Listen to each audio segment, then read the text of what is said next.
Hola, ¿qué tal? Buenas noches. Noche de jueves. Parece que el temporal, bueno, no es tan virulento como ayer. Ya a lo largo de la jornada se han restablecido conexiones ferroviarias, también de la red viaria en las carreteras. Bueno, sin embargo, ahí está, sobre nosotros, con ese frío, con esa lluvia y con la nieve, bueno, pues en cotas elevadas. Programa el de hoy, que cierra la semana para nosotros y que esperamos sea interesante para ustedes. Como siempre, comenzamos con la cabecera.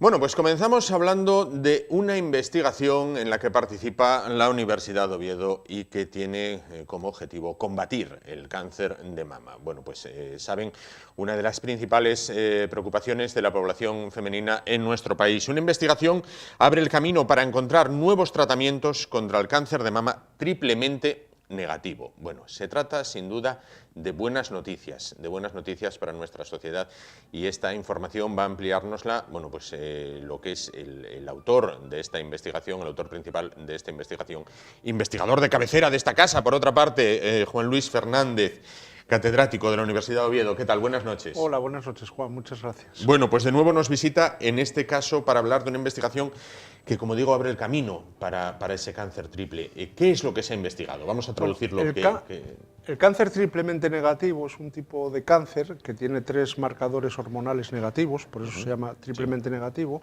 y entonces el crecimiento del tumor no sigue las pautas habituales y hay ciertos tratamientos como la hormonoterapia que no funcionan o funcionan deficientemente, ¿no?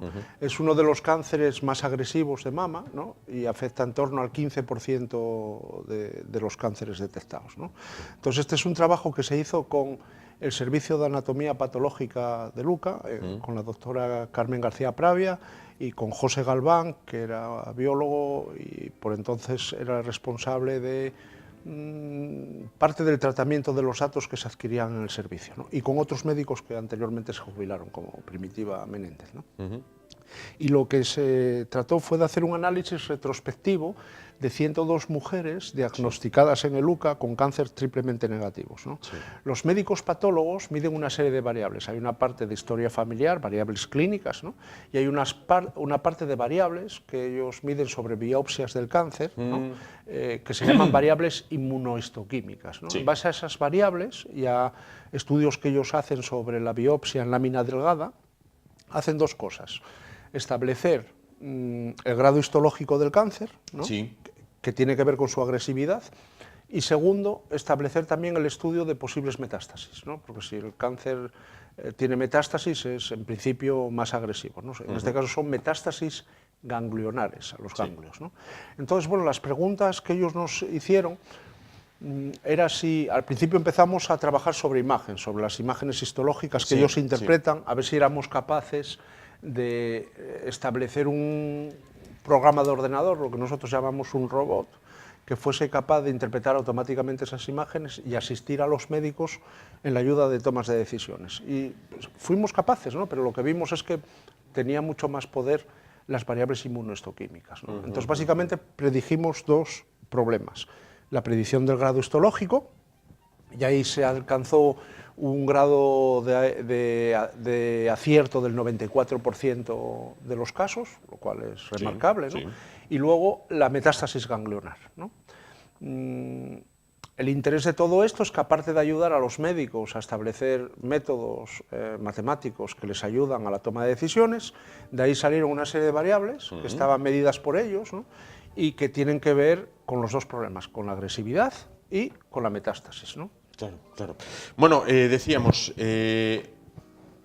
entre 1 y 2 de cada 10 casos obedecen a esta patología, ¿no? Dentro un de los 15%, un 15%. Bueno, claro, bueno, el tema no es la cantidad, que lo es, el tema es la agresividad, ¿no? Entonces, claro, con estas variables nosotros no podemos mejorar el diagnóstico y entender los factores clínicos que ya había un estándar, Sí. Hay un estándar internacional que utilizan los médicos patólogos de todos los hospitales, no solo de España, internacionalmente, para establecer el grado histológico.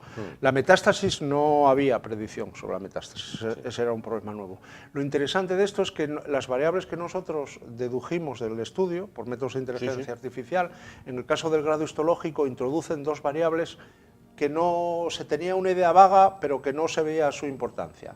Una es el consumo de anticonceptivos Eso quería preguntarle, orales. ¿cómo influye el consumo de anticonceptivos orales? Vamos a ver, ninguna de las variables, porque claro, esto me dijeron, oye, es que esto va a generar, ¿cómo se llama?, controversia, ¿no? Bueno, los anticonceptivos orales, todo el mundo sabe que tienen efectos secundarios, no solo posiblemente en la agresividad del cáncer, que es un poquitín lo que sugiere este estudio. También, por ejemplo, hay casos, y lo sé por experiencia, de problemas de embolias pulmonares, y esto afecta mucho a chicas jóvenes que están tomando anticonceptivos, ¿no? Entonces, el tema de los efectos secundarios de los medicamentos no tiene que ser un tema tabú, es decir, los medicamentos... Hay que abordarlo. Hay que abordarlo, ¿no? En el caso de la anticoncepción, obviamente, es un derecho de la mujer el poder tomar y planificar su vida sexual, ¿no? El tema es que lo que sí observamos, y es, no todas las mujeres toman anticonceptivos orales, ¿vale? Pero lo que sí observamos es que en los cánceres de grado 2, que son menos agresivos, ninguna de ellas tomaron anticonceptivos. Y en las de grado 3 había un porcentaje bastante alto que las tomaban. Unas sí, otras no. Es decir, no es el hecho de decir tomas o no tomas va a ser más... No hay una correspondencia. No es una combinación, cada variable no explica por sí sola el fenómeno, ¿no? Claro. Luego hay 4 proteínas que... ¿Qué otras variables influyen? Bueno, son 4 proteínas, no las voy a comentar. Una es Ki67, otra es... la variable, la COL11A1, que es una variable además que los médicos patólogos de Luca observaron en otro tipo de cánceres, ¿no? Hicieron hace poco una publicación en PLOS ONE, ¿no? Una serie de variables que ellos conocían y rápidamente, como nosotros no creamos modelos caja negra, es decir, los médicos saben lo que interpreta el robot, ¿no?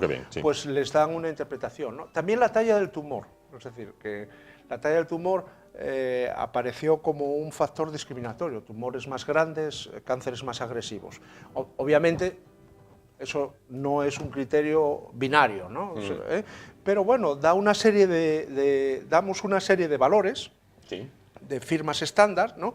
Que el médico patólogo, simplemente mirándolas, se puede hacer una idea bastante adecuada sobre el grado histológico. Es decir, damos métodos de diagnóstico alternativos, ¿no? Claro. Y ya, si utilizan el programa de ordenador, que sería un programa ejecutable, bueno, pues entonces el robot miraría diferentes combinaciones y haría la predicción al patólogo sin tener que hacer él nada, ¿no? Entonces eso es un poquitito, aunque suene extraño, ¿no?, el futuro, ¿no?, el futuro y el presente, ¿no?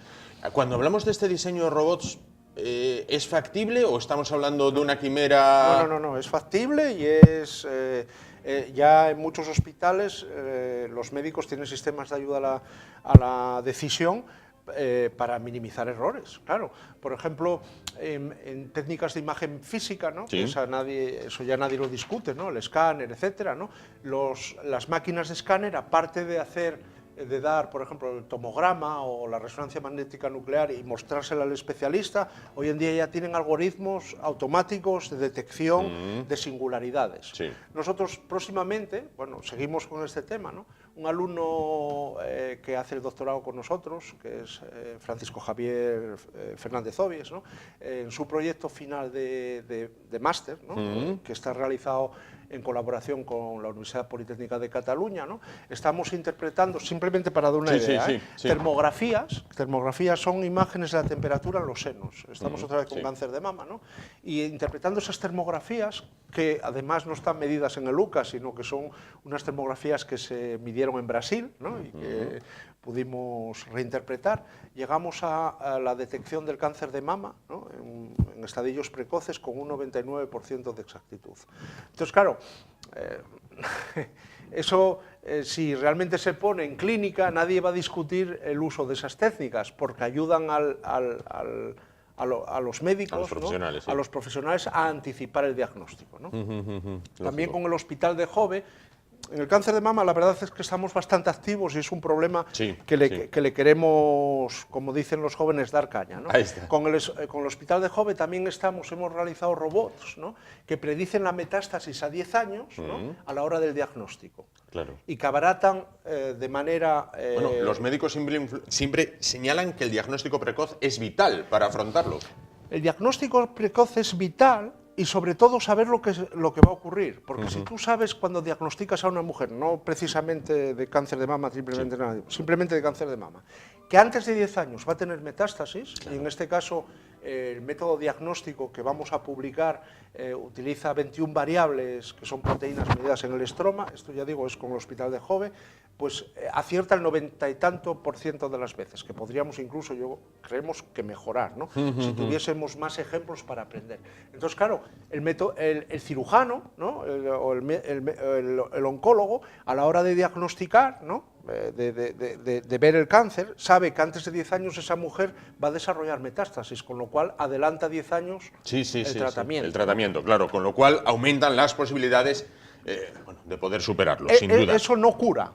No estamos en la causa todavía. Claro. Estamos en la prevención y en la optimización del tratamiento, en lo que llaman los americanos políticas de cero héroes, es decir, no queremos errores médicos, ¿no? Claro. Entonces eso se está trabajando mucho y claro, siempre se dice, es que hay muy pocos ejemplos, Hoy en día la tecnología nos permite lo que se llama el aprendizaje federal o federado, ¿no? Es decir, que diferentes hospitales ponen a disposición sus casos, ¿no?, y el robot leería los casos de manera anónima, se actualizaría y enviaría a los hospitales podrían utilizarlo, los médicos responsables para optimizar los diagnósticos. Claro.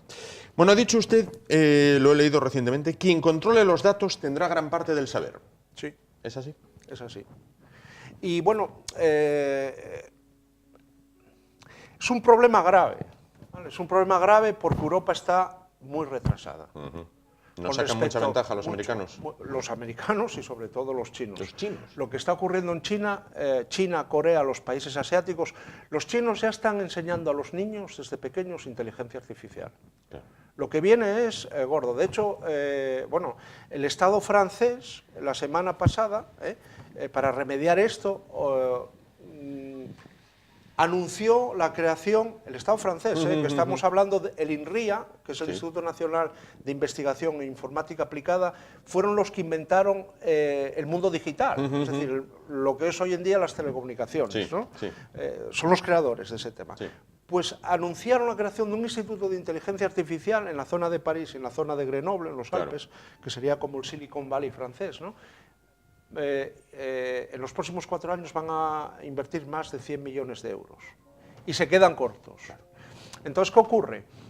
Que si hay muchas disquisiciones éticas sobre el dato, nos controlan, no nos controlan, nos dejan de controlar, eso debe estar resuelto. Y una vez que se resuelve, tenemos que invertir en este tipo de técnicas porque los países que no inviertan se van a quedar atrás. Claro. Pero se van a quedar atrás no de una cuestión de decir de no poder vender, diseñar a nivel de las empresas, no. Es que va a ser como el futuro y la época medieval. Entonces, bueno... Bueno, nuestro país ya se quedó atrás cuando se inventó el ferrocarril, pues ahora muy probablemente se pueda quedar atrás cuando se ponga todo esto en marcha. Es una pena, porque sin embargo el talgo es un invento español. Sin embargo el talgo es un invento Tren español. articulado ligero, Goicoechea-Oriol. Es decir, efectivamente. Y el helicóptero también, ¿no? También, pero... El submarino también. El submarino también, claro. Pero nosotros inventamos para que luego otros, lo exploten. Bueno, Juan Luis, que nos vamos del tema. Próximos trabajos de investigación, porque ustedes no paran. No paramos. No paramos y no queremos parar. Ahí está. No paramos. No, muchas veces no se comprenderá porque dicen, ¿cómo esta gente son capaces de hacer esto, hacer lo otro, cambiar de datos genéticos a datos de hospital? Ahí está la versatilidad. Somos capaces de trabajar con equipos americanos de excelencia o localmente con patólogos de Luga, que también son excelentes. El próximo trabajo ya está aceptado sobre el Parkinson. Parkinson. Sí. Hablaremos de él, ¿eh? Hablaremos de él, sobre las bases genéticas del Parkinson. Y esperamos que tenga una acogida muy importante porque demostramos básicamente cuáles son los genes que están funcionando mal en enfermos de Parkinson. Con unos datos que hemos obtenido de un instituto de investigación inglés. Y el siguiente trabajo también en paralelo, casi seguro que saldrán las noticias al mismo tiempo, por no aburrir a la gente, son las bases genéticas del cáncer triplemente negativo de mama, de la metástasis, ¿no? Pues de ello hablaremos, queda como siempre, invitado para venir a contárnoslo. Bueno, pues oye, yo lo único que tengo que decir es que muchas gracias, ¿no? Porque la difusión de las informaciones, ¿te acuerdas? La última vez vine por el tema de la fibromialgia, sí. Y te puedo decir que hubo una acogida por parte de los pacientes increíble. Claro. Sobre todo estando agradecidos de lo que se está haciendo, son esfuerzos internacionales, y esperamos que dentro de poco podamos también dar muy buenas noticias en este tema. Pues aquí estaremos para contarlas. Juan Luis Fernández, catedrático de la Universidad de Oviedo, muchísimas gracias. ¿Puedo añadir una cosa? Por supuesto. Hombre, yo doy la cara en estos temas, no estoy solo, y en este trabajo fue un trabajo ímprobo de Ana Cernea, que lo hizo teniendo un problema de muñeca bastante grave, operada en el UCA, ¿no? Y luego, bueno, reoperada y gracias a Dios, pues la cosa se resolvió, ¿no? Y trabajó como una leona, y luego de Andrés Galeana, que fue uno de mis alumnos doctorados con los que se inició este tema, ¿no? Pues saludos para ellos desde aquí, el agradecimiento también por el trabajo que hoy nos ha presentado Juan Luis. Muchísimas gracias. Gracias a ti, Juan. Nos vamos a publicidad muy rápidamente. Vamos a cambiar de tema completamente, ya que el próximo domingo se cumplirán 74 años de la liberación del campo de exterminio de Auschwitz-Birkenau en Polonia. Bueno, es la fecha que se ha elegido mundialmente para conmemorar a las víctimas del Holocausto. 6 millones de personas asesinadas aproximadamente. Bueno, hablaremos de este tema a vuelta a publicidad. Hasta ahora.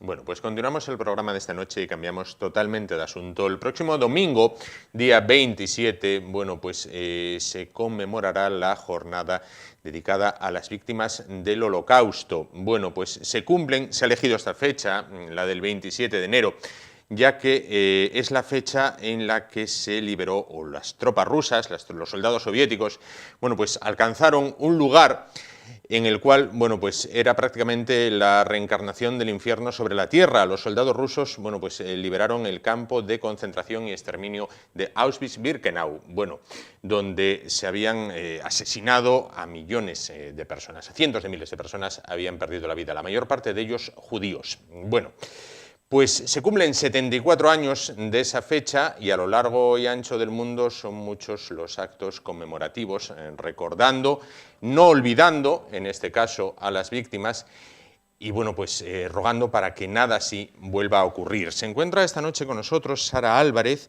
Ella es miembro del grupo Zivia Lubetkin, no sé si está bien pronunciado de este modo. ¿Qué tal? Buenas noches. Hola, buenas noches. Bueno, pues entonces, actos conmemorativos, actos en recuerdo a las víctimas, decía yo, y para que no se produzcan nunca más, que ya se iniciaban el pasado fin de semana. El pasado fin de semana, sí. El domingo pasado, a las 12 del mediodía, nos reunimos en el Campo San Francisco, en el monolito que inauguró la comunidad judía hace 2 años, en conmemoración de las víctimas, para que se recuerden y para que nunca vuelva a pasar, que es lo más importante. Y allí encendimos velas por todos los difuntos, 6 velas por los 6 millones de judíos muertos, entre adultos y niños menores de 14 años, unos 4,5 millones de adultos y 1,5 millones de niños que se sabe que fueron exterminados en la Shoah. Y luego también se encendieron velas por otras comunidades que sufrieron persecución y que fueron también asesinadas en campos de exterminio, no solo en Auschwitz, sino otros muchos que hubo en toda Europa. Se encendieron velas por la comunidad homosexual, que también fueron perseguidos, por los gitanos, la comunidad gitana que también sufrió persecución y exterminio, testigos de Jehová, librepensadores, todas aquellas personas que iban en contra del pensamiento nazi, que era un pensamiento único, y todos aquellos que tenían libertad, que querían ser libres a la hora de pensar y no seguir ese pensamiento único dictado por el partido nazi, pues acabaron sufriendo persecución y muerte, y se les conmemoró también y se encendió una vela por todos ellos. Han pasado 74 años, ya tienen que quedar, bueno, pues poquitos supervivientes. Muy poco, los supervivientes que quedan eran también supervivientes que eran muy pequeños en aquella época, entonces recuerdan, porque los recuerdos son muy fuertes, pero no es lo mismo vivirlo de niño que vivirlo de adulto o de joven, o sea, de adolescente. Entonces son personas que ya pues están muriendo verdaderamente, y bueno, es una lástima porque los auténticos protagonistas ya están desapareciendo. Pero queda muchísimo material de cine, de audio, en el cual ellos han contado lo que les pasó. De hecho, claro, Yad Vashem hace una función magnífica en ese sentido, porque él ha ido recogiendo las vivencias y les ha grabado en vídeo, les ha grabado en audio, y entonces queda, aunque ellos hayan muerto, porque ya sí, ha pasado el tiempo, pues realmente queda esa vivencia personal recogida de forma audiovisual. Claro. Desde el final de la guerra hasta su muerte, muchos supervivientes han sido la voz que ha contado lo que ocurrió a escolares, bueno, pues al público en general, por medio del cine y la televisión. Aunque esa voz se apague, ¿el recuerdo de lo ocurrido tiene que seguir vivo? El recuerdo tiene que seguir vivo para que no vuelva a pasar, o sea, para no olvidar los que murieron, desde luego, porque ellos fueron las víctimas de un sinsentido, pero es que además eso puede pasar en cualquier momento y a cualquiera, o sea, es que eso no se nos puede olvidar, que en un momento determinado el otro puede ser, cualquiera de nosotros puede llegar a ser el otro, el que sea objeto de odio, el que sea objeto de repulsa y el que sea objeto de asesinato y muerte, y a eso no podemos llegar. Curiosamente, después de la Segunda Guerra Mundial, que parecía que era como, bueno, ahora ya nos tenemos que haber vacunado de esto, y sin embargo hubo muchísimos genocidios, no a ese nivel, a esa escala, ni a ese tenor de industrialización, que fue lo más llamativo, pero sí que hubo en un montón de sitios exterminios. Lamentablemente sí. Bueno, igual que vegetativamente los supervivientes van muriendo, los que también van muriendo son los perpetradores, de los asesinatos, ¿no? Bueno, los criminales en este caso. Cuando todavía alguno se somete a juicio y tal, siempre parece que hay una controversia, ves un anciano completamente desvalido, con una edad, bueno, pues ya 90 y pico años, y siempre hay gente que dice, no, hombre, ahora ya déjenlo. A ver, el juicio tiene que haberlo.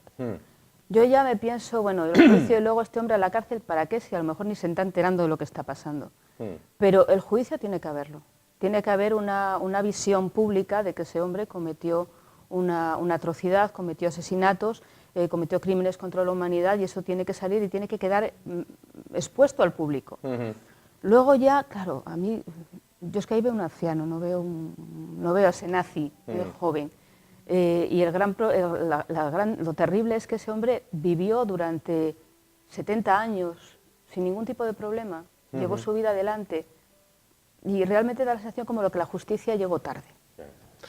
Cuando ustedes, por ejemplo, en el grupo por el que luego le preguntaré, del que forma parte, Cilia Lubetkin, en algunas ocasiones se han parado a reflexionar cómo en un país tan tremendamente adelantado y culto como era la Alemania de los años 30, 40, se pudo... La patria de Goethe, la patria... Era el centro de la cultura europea. Era el centro de la cultura europea. Alemania y Austria, vamos a ver. Sí, las dos, efectivamente. La patria de Mozart. Bueno, ¿cómo se pudo llegar a esto?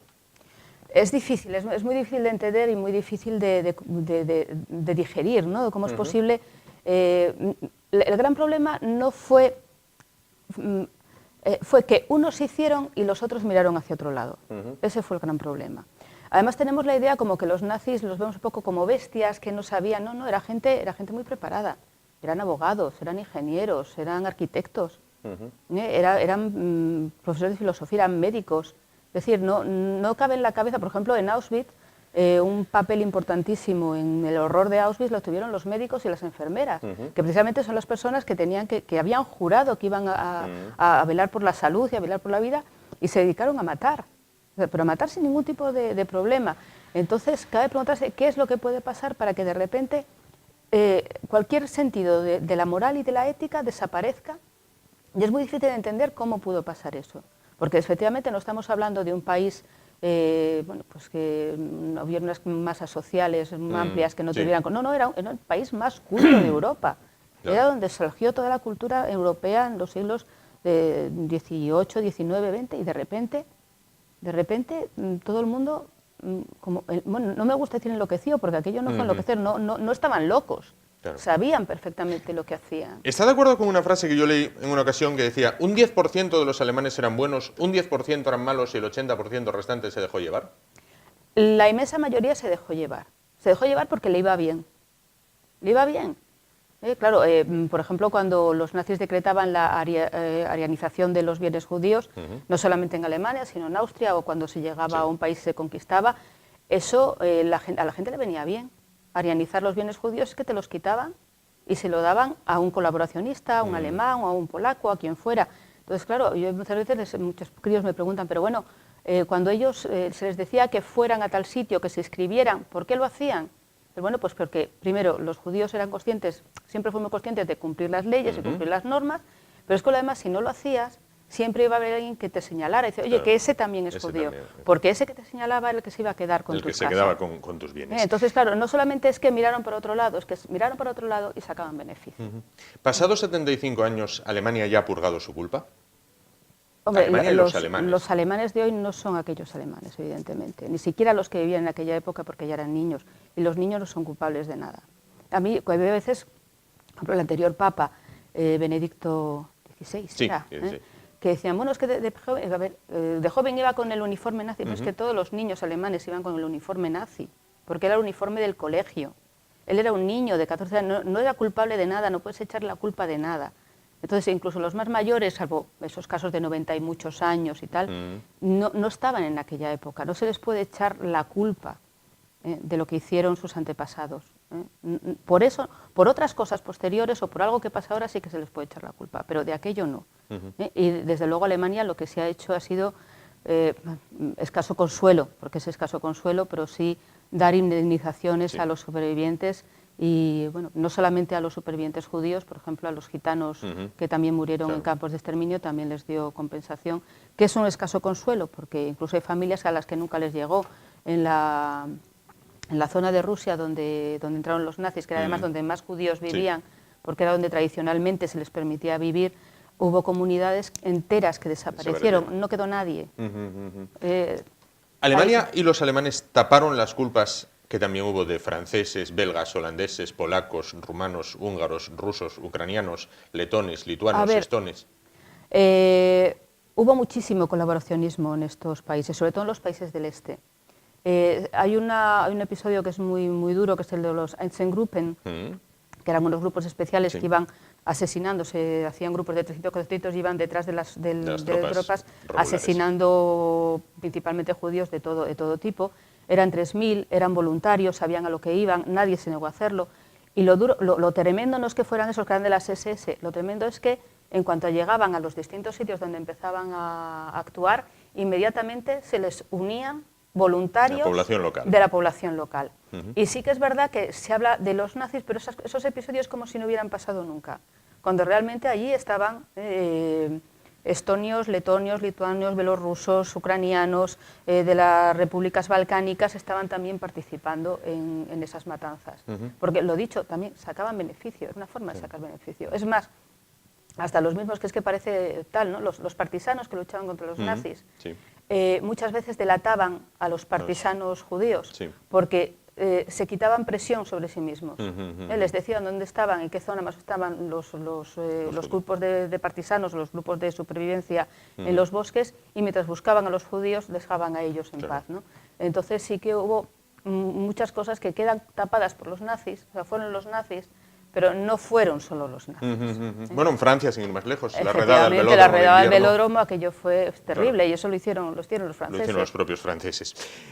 Para finalizar, Sara Álvarez, miembro del grupo Zivia Lubetkin, explíqueme muy brevemente qué es el grupo Zivia Lubetkin. Pues es un grupo que se formó en la comunidad judía, tanto con miembros de la comunidad como con colaboradores que no son judíos, y tenemos como misión enseñar lo que fue la Shoah para prevenir, o sea, enseñar lo que fue para conmemorar y Sí. para recordar y para prevenir actos de odio, de xenofobia hacia otros. Que la gente sepa cómo se empieza a señalar al otro poco a poco y cómo eso puede llevar a situaciones auténticamente terribles, ¿no? De muerte y de asesinato. Entonces hacemos todos los años, aparte de lo que hace la comunidad judía en el campo de San Francisco, en el monumento, nosotros lo que hacemos es reunir en el Auditorio Príncipe Felipe a chicos de los institutos y de colegios de Asturias. Este año van 17, están 17 con los apuntados, sobre 900 alumnos arriba o abajo. Y durante toda la mañana, de 9:30 más o menos hasta la 1:15, hay una serie de ponencias. Una la hace Aida Oceransky, que es la presidenta de la comunidad, en la cual explicamos qué es un judío, porque hay mucho, como una especie de mitos, ¿no? que hay que desterrar, ¿no? Un judío no es nadie distinto, es como todo el mundo. Y luego yo lo que hago es hacer un recorrido por todo lo que fue la Shoah, pero no empezando en el 45, perdón, en el 39, sino empezando antes, porque realmente cuando empezamos a hablar de la Guerra Mundial, pensamos en los grandes desastres, en los grandes asesinatos, las matanzas, y no empezó ahí, empezó, si me apuras mucho, en los años 20. Las semillas se plantaron en los años 20 y fueron creciendo en los años 30 y ya empezaron en los 40, aquello fue ya la explosión total. Entonces, es eso lo que les hacen con películas, con testimonios y con, bueno, con la historia que yo les cuento. Sin duda. Pues Sara Álvarez, miembro del grupo Cibia Lubezguín. Nunca olvides y que nunca se repita. Se vuelve a repetir. Muchísimas gracias por estar esta noche con nosotros. Nos vamos muy rápido, publicidad. Volvemos para cambiar de tema y rematar el programa de hoy. Hasta ahora.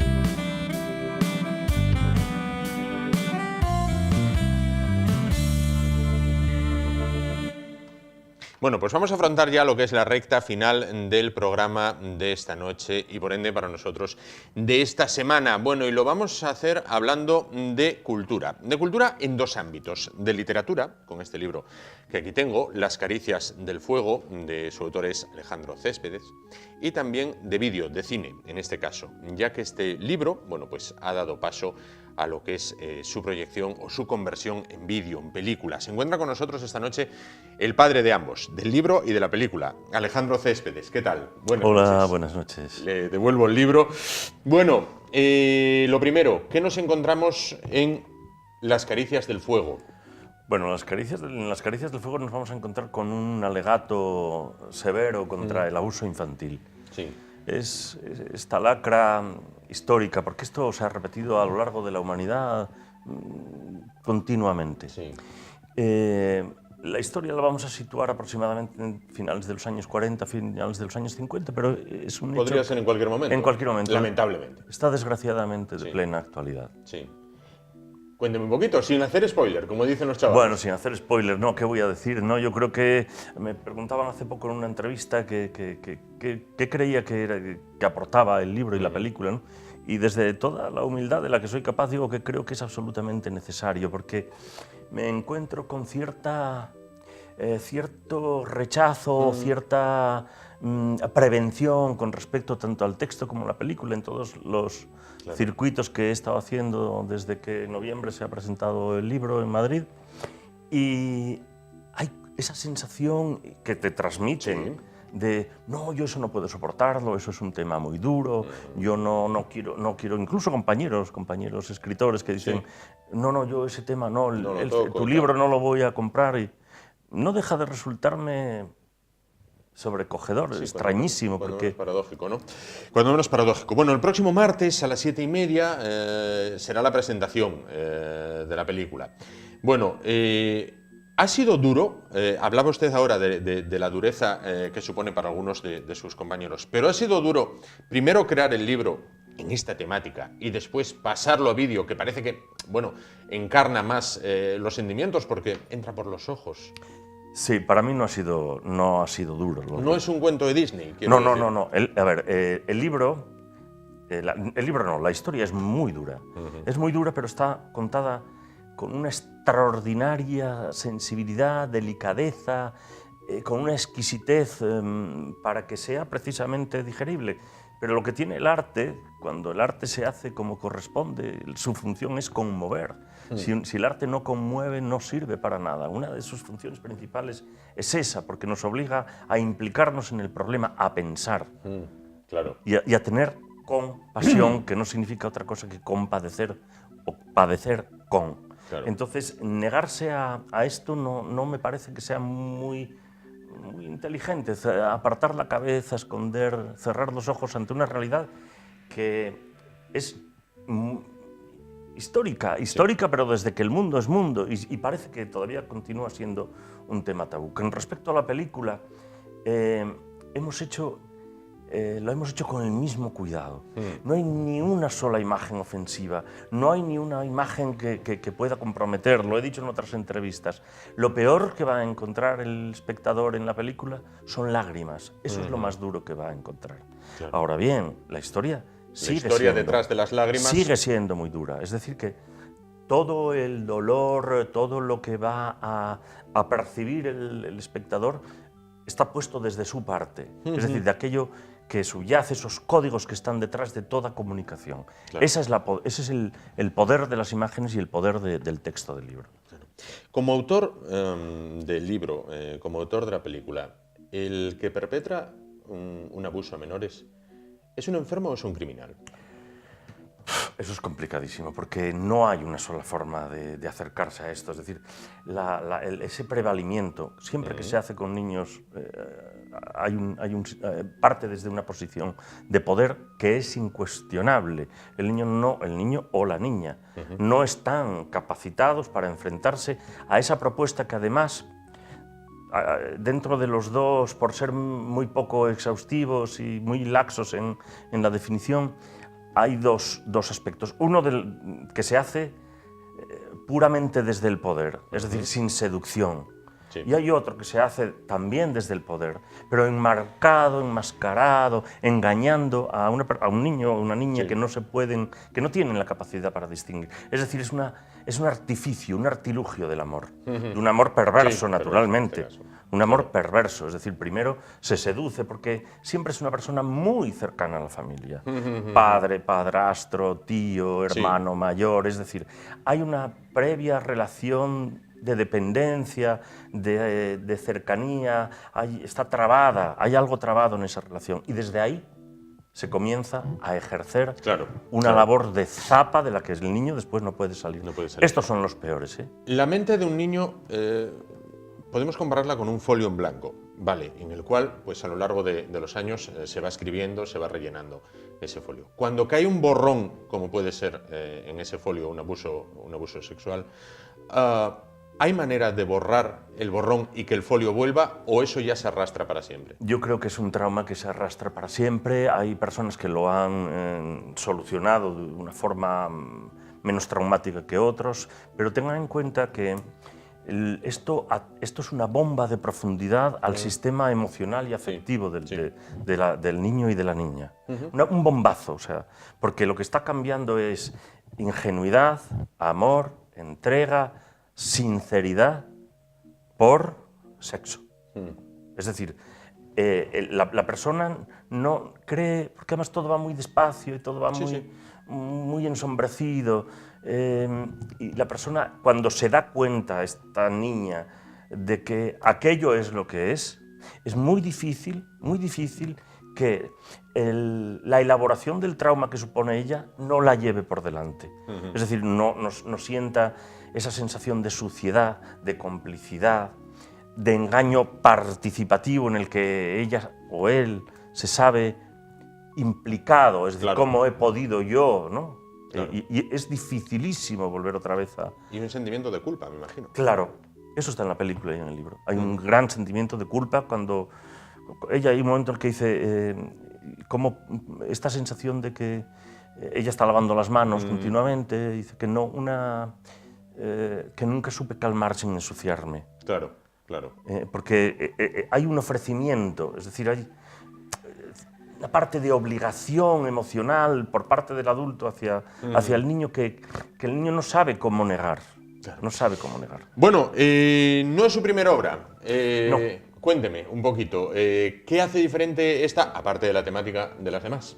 Bueno, tengo una obra muy larga y muy variada, pero esto obedece a un proyecto, es una tetralogía, es el primer libro de una tetralogía en el que me ocupo de cosas que me preocupan.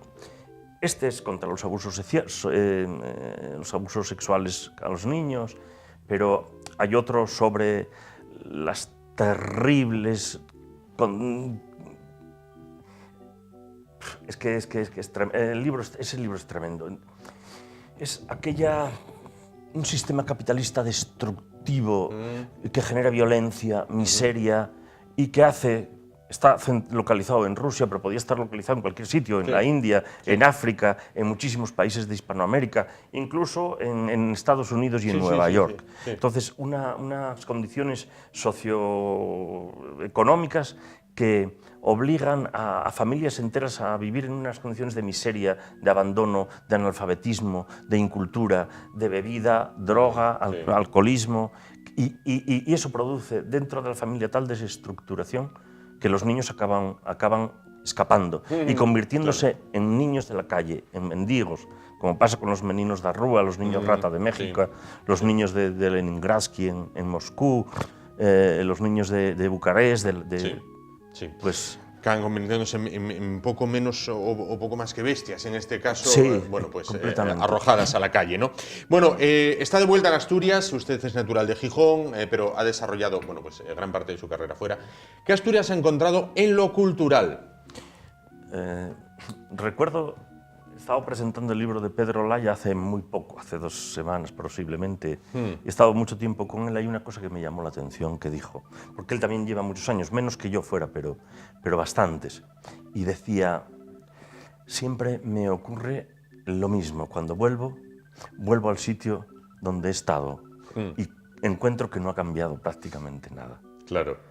Yo creo que podría decir algo parecido. Lo comparte. Algo parecido. Si no plenamente, al menos en 80, ¿no? Sí, pero bueno, digamos también... Se ha mirado más en los últimos años, en las últimas décadas, en Asturias, en el tema de la cultura, se ha mirado más el continente que el contenido, es decir, se han hecho grandes infraestructuras faraónicas para contener acontecimientos culturales y no se ha ido a mirar qué metemos dentro o preocuparse por quién lo mete dentro. Claro, pero ese es un problema de todo este sistema de política de cortar cintas y inaugurar pantanos. No ocurre solo aquí. Aquí ha ocurrido, naturalmente, tenemos ejemplos que todos conocemos y tenemos en la cabeza. Pero el problema de esas infraestructuras millonarias es que carecen de un proyecto detrás. Y las cosas tienen que ser al revés. Claro. Primero tiene que nacer el proyecto, un proyecto de cultura o de lo que sea, que dé contenido a eso. Y después, en función de ese proyecto, construir aquellos continentes que sirvan para la función que se les ha asignado. No construir un maravilloso panteón y después no tenemos muerto que meter dentro. Bueno, pues eso es lo que pasa. Pero no solo aquí, pasa en todas partes, hasta en los aeropuertos que se han construido. Aeropuertos en aviones. Exacto. Muy curiosos ellos. Para pasear. Por otra parte, a la hora de publicar, ¿es difícil publicar? ¿Usted lleva toda la vida ligado al tema? No. Hoy es, desgraciadamente, demasiado fácil publicar. ¿Por qué digo todo esto? Porque esto ha contribuido a que cualquiera, hoy se publica de una forma estratosférica, no hay límite, no hay sesgo. Es decir, cualquiera que tenga 600 euros o 1000 euros puede publicar. Yo vengo de otro sitio, yo vengo de una época que eran finales de los 70, 80, donde publicar, es decir, que una editorial se atreviera a poner tu nombre dentro de su colección, ya estabas consagrado, es decir, tú, era lo primero que te decían, dice, ya estás aquí, ya estás en el... Claro. Entonces, en ya la estás nómina, bajo este paraguas, claro, ¿no? estás con Gusborg, estás con Lorca, estás con Machado, estás con la generación del 27, es decir, ya tu nombre ya está, tú ya estás aquí. Claro. Había, había comités de lectura, había consejos de redacción. Eso no ocurre, eso ha pasado todo, igual que tantísimas cosas, como los medios de comunicación, ¿no? Sin duda. No existe. Dice Arturo Pérez Reverte que en España cada vez se lee menos y se lee peor. Y se publica más. Ajá. ¿Esto es así? Sí, completamente de acuerdo. Se lee menos, se lee peor y se lee mal. Porque lo que está proponiendo, esto se ha convertido en un instrumento de consumo.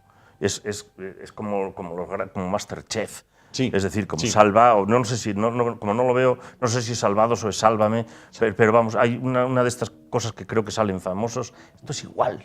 O sea, se están publicando verdadera basura intelectual, basura gramatical, y esto hay que decirlo también, no todo se puede publicar. Por eso antes había unos consejos de redacción y unos comités asesores de los editoriales que decían con un gran criterio, porque todos eran grandes críticos, académicos o escritores, lo que se debía y podía publicar. Pero es que ahora no hay filtro. Ahora el único filtro son las grandes multinacionales. Claro. ¿Y hemos entrado en un camino de no retorno? ¿O todavía se puede frenar la máquina y decir, espera? Es que como todo obedece a un sistema social que está pervertido. Entonces va a ser muy complicado porque mientras el sistema no cambie, no va a cambiar todos los satélites que hay alrededor, y esto es un pequeñísimo satélite. La literatura, por mucho que vendan las grandes multinacionales, sigue siendo un negocio más o menos pequeño. Sí. Y si nos salimos de Planeta y de todos los grandes, lo demás es despreciable. Entonces, mientras no cambie este entorno, porque hay un modelo social que impone esto, en lo educativo, en lo cultural, y esto viene de arriba, y mientras no se cuestione eso, todo lo demás se va a ir acomodando a esto que sí funciona para ellos. El Planeta, tanto en poesía como en narrativa, vende más que nunca. Pero bueno, son libros la mayoría son para regalar. Son libros que se venden en la Feria del Libro, en Navidad y para cumpleaños. Entonces... Bueno, vamos a volver, antes de irnos, a la obra, a Las caricias del fuego. Ha rascado un poquito en la problemática, porque la problemática es enorme, porque la problemática está ahí. Bueno, los cuerpos y fuerzas de seguridad del Estado hacen lo posible por acabar con estas gentes, ya no digo personas, con estas gentes, pero debe ser una labor de concienciación de todos, ¿no? Sí, y además, a diferencia de lo que está pasando con el Me Too, con esta posición feminista alrededor de esto no ocurre así. Es decir, hay muy pocas denuncias con respecto a los abusos sexuales. Y las denuncias, en un porcentaje elevadísimo de los casos, pertenecen a hechos ocurridos 20 o 30 años antes. Ahora se está tratando de que no prescriba el delito. Pero es muy difícil, primero, enfrentarse a uno mismo, asumir eso y decirlo. Claro. Y decirlo. Claro. Y que todo el mundo sepa, además, lo que te ha pasado. Entonces, y además, esto viene de muy atrás. Yo recuerdo que esto se producía en pueblos, en aldeas, en ciudades, donde incluso las mujeres sometidas a una férrea dependencia, incluso conociendo los hechos, eran incapaces de denunciarlos porque lo que suponía para ellas era terrible. Sin duda. Terrible. Sin duda. Pues Alejandro Céspedes, para irnos, que invite a la gente a que el martes a las 7:30, bueno, pues, pueda acompañarle. A mí me gustaría que dejasen los prejuicios a un lado, que vayan con los ojos abiertos y con los oídos muy abiertos, porque no creo que así nadie se sienta defraudada, porque podemos compartir el dolor, como decía una amiga poeta. Hay que curar las heridas en el dolor de todos. Y quizá haya que verlo, porque es como el agua envenenada. Hay que tomarla para seguir viviendo. Pues Alejandro Céspedes, escritor, autor de Las caricias del fuego, tanto en su formato papel como en su formato vídeo. Muchísimas gracias por estar esta noche con nosotros. Encantado de conocerle. Gracias a ustedes. Nos vamos por esta semana, nos vamos por hoy, nos vamos por esta semana, pero volveremos el martes a partir de las 10 de la noche aquí en el YE de Asturias Televisión. Hasta entonces, gracias por su atención. Disfruten del fin de semana. Precaución si van a salir a la carretera, que ya ven la que está cayendo desde el cielo durante estos días. Y nos vemos el martes. Hasta luego.